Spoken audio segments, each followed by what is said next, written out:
존경하고 사랑하는 우리 구독자 여러분 반갑습니다. 여러분의 깐돌이 오빠 깐추리 형 천만입니다.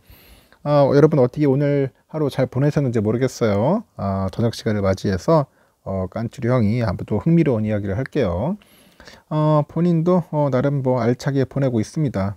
그동안 뭐 만나지 못했던 뭐 지인도 만나고 친인척도 만나고 그러다 보니까 하루가 훌쩍 지나가네요. 훌쩍 지나가. 여러분들도 즐거운 시간 보냈으리라 믿고 또 명절 새로 또 다들 고향 앞으로 갔을 거예요. 고향 앞으로 하여튼 고향 앞으로 가서 잘 가가지고 즐거운 시간 보내시고 오순도순 그냥 이렇게 모여가지고 맛있는 음식도 드시면서 편안하게 보내셨으면 좋겠습니다. 행복하게 그렇게 보내세요. 특히 지금 오미크론이 상당히 지금 막 난리지 않습니까? 오미크론 너무 많이 전파력이 강해가지고 항상 조심해야 할 겁니다. 지금 감염자들이 너무 많이 나오더라고요.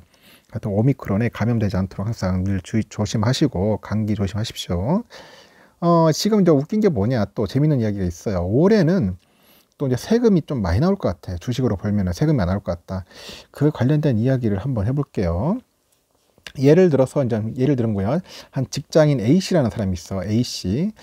이 사람이 이제 5년 전에 이제 10만 원이던 삼성 SDI 2천만 원을 투자를 했대요. 2천만 원 5년 전에.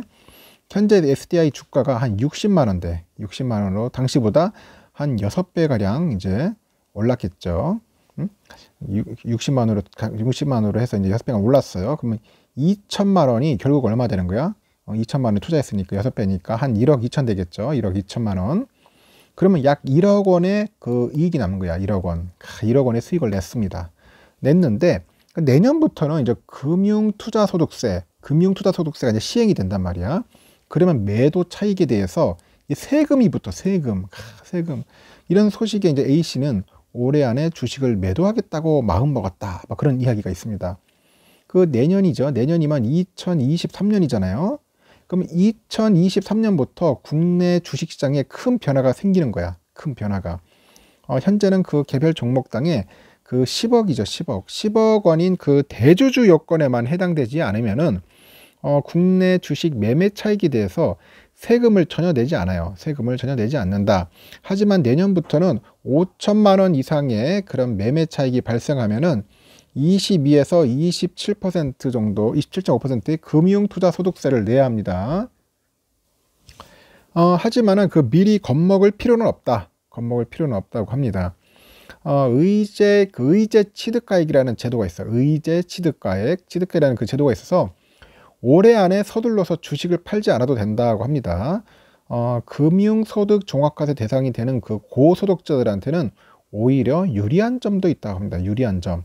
또 서학개미들이 자주 사용하던 그 가족에게 그 증여 후에 매도 전략도 여전히 가능하다. 뭐 그런 점도 있다고 하니까 그렇게 알아둘 필요가 있고요. 현재 보니까 비상장 주식 소액 투자자는 그 매매 차익의 11%를 양도소득세랍니다. 11% 정도. 비상장 주식. 상장사는 아무런 세금도 내지 않는다 하죠.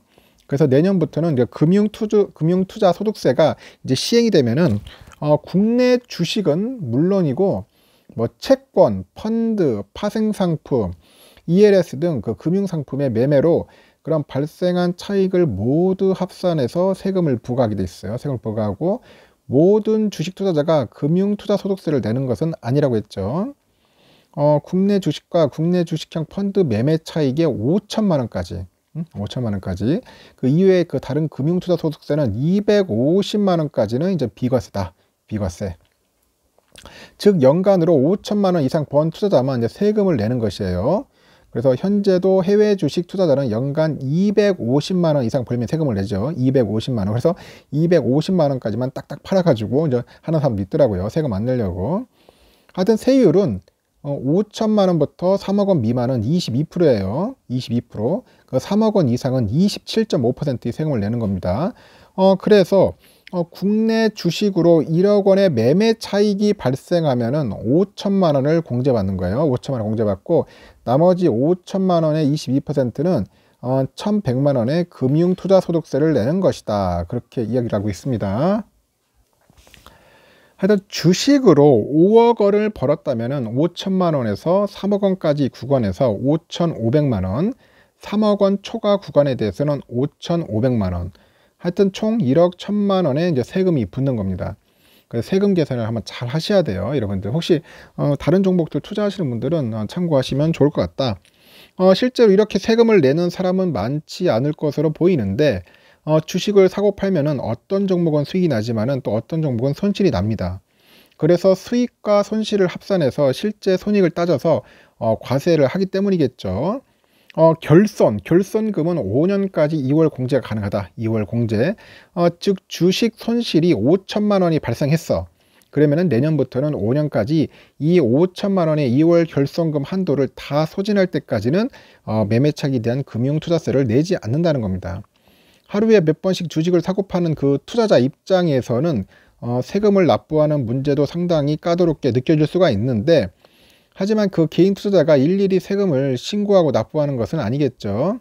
현재도 은행에 돈을 맡겼다가 이자를 받을 때 금융회사에서 이제 그 세금을 원천 징수하고요. 그 남은 금액만 지급하고 있어요. 그 내년부터 주식 투자도 이런 방식으로 바뀔 겁니다. 주식을 매도할 때 매수가와 비교해서 수익이 나면은 일단 세금을 떼고 줘. 그리고 다음해 5월에 결손금 등을 반영해서 확정 신고를 하면 됩니다. 확정 신고. 그래서 그 금융투자소득세하고 관련해서 가장 걱정이 많은 투자자들이 아까 맞선 그 A씨처럼 그 이미 차익이 5천만 원을 초과한 경우일 거예요. 그래서 올해 안에 그 팔면은 세금을 한 푼도 안 낼 수 있는데 굳이 더 들고 가야 하나라는 그런 생각을 할 수가 있겠죠. 그런데 결론적으로는 잘못됐다. 금융투자소득세가 시행되는 내년 이전에 매수한 주식의 경우에는 실제로 주식을 산 가격과 올해 연말 주가 중에 높은 가격을 취득 가격으로 인정을 한다고 합니다. 이것이 의제 취득 가액이라는 그런 제도입니다. SDI 주가가 올해 연말에 70만 원이 된다고 가정해 봅시다. 70만 원. 5년 전에 10만 원에 이제 SDI를 샀어요. A씨 경우처럼. 그럼 내년에 주식을 팔더라도 5년 전 매수가인 10만 원이 아니라 올해 연말 70만 원을 매수가로 인정을 받아서 매매 차익에 대한 세금을 내게 되는 거죠. 그래서 현재 주가가 크게 오른 상황이라도 굳이 세금 문제로 주식을 팔 이유는 없다. 이게 그렇게 보는 겁니다. 하지만 다만 한 가지 고려할 점이 있다. 그게 뭐냐? 의제 취득가액은 소액주주한테만 정돼. 소액주주한테만. 올 연말 기준으로 했을 때 10억 원 이상을 보유한 종목은 실제 매수가를 기준으로 세금을 부과하게 되는 겁니다. 그래서 일반적인 투자자와 달리 금융투자소득세가 더 유리해서 내년 이후에 수익을 실현하는데 더 좋은 사람들도 있다고 하네요. 하여튼 금융투자소득세는 다른 종합소득과 합산되지는 않다고 하네요. 그래서 금융종합세 대상자이면서 소득이 높은 그 자산가라면은 그 배당 소득으로 과세되던 펀드, ETF, ELS 이거의 환매나 매매 차익이 금융투자소득세로 변경되면서 오히려 세금이 좀 줄어든다. 그래서 과세 표준 8,800만 원 초과 시 최소 41.8%였던 종합소득세율 대신에 최대 27.5%인 금융투자소득세를 내기 때문이겠죠. 그래서 아직 그 수익을 실현하지 않고 있는 펀드가 있는 자산가라면은 내년 이후에 현금화하는 것이 좋다고 합니다. 오히려. 그래서 현재 250만 원 초과 이익에 대해서 세금을 내고 있는 서학기미들이 자주 쓰는 절세법이 있는데 바로 배우자에게 주식을 양도한 뒤 배도하는 거야. 배우자한테 양도하고 매도해라. 배우자에게 10년 동안 6억 원까지 양도세 없이 증여가 가능한 점을 이용하는 거예요. 6억 원까지 양도세 없다. 실제 매수가가 아닌 양도 시점의 주가가 그 매수가가 되기 때문에 주가가 크게 오른 경우 매우 유용하다. 그래서 동학개미들도 이런 방식으로 금융투자소득세를 피해갈 수 있을까 하는데 하여튼 내년부터 한 가지 달라지는 게 있다. 증여를 받은 배우자가 최소 1년은 보유하고 매도해야 한다고 하네요. 최소 1년은 보유해라. 그 증여받고 1년 이내에 그 매도하게 되면은 이전에 그 실제 매수가를 기준으로 해서 차익을 계산해야 돼요. 그 자녀에게 증여하는 경우는 현재처럼 바로 매도해도 됩니다. 자녀의 증여 공제는 5천만 원이라는 거 참고하시면 될 것 같습니다. 하여튼 여러분 그 세금 문제가 상당히 머리 아파요. 이거 세금 잘못했다가는 그냥 폭탄도 맞을 수도 있고 여러 가지 꼬일 수가 있는데 가능한 절세를 할 수 있으면 최대한 걸세를 하자. 그런 차원입니다. 그래서 금융투자 아까 소득세였지만 소득세처럼 이런 것들을 잘 여러분들 알고 여러분들 투자하셨으면 좋겠습니다. 뭐 장기 투자하시는 분들이 아마 크게 걱정할 게 없는데 이제 23년도부터 이제 세법이 바뀌니까 이제 그런 부분들을 꼼꼼하게 잘 챙겨가지고 절세하시면 좋지 않겠나 해서 제가 한번 간략하게 얘기하는 거예요. 하여튼 좀 더 뭐 디테일한 내용이 있으면은 여러분들께 한번 기회 되면 또 알려드리도록 하겠습니다. 참고하시고 저녁 시간 재밌게 보내세요.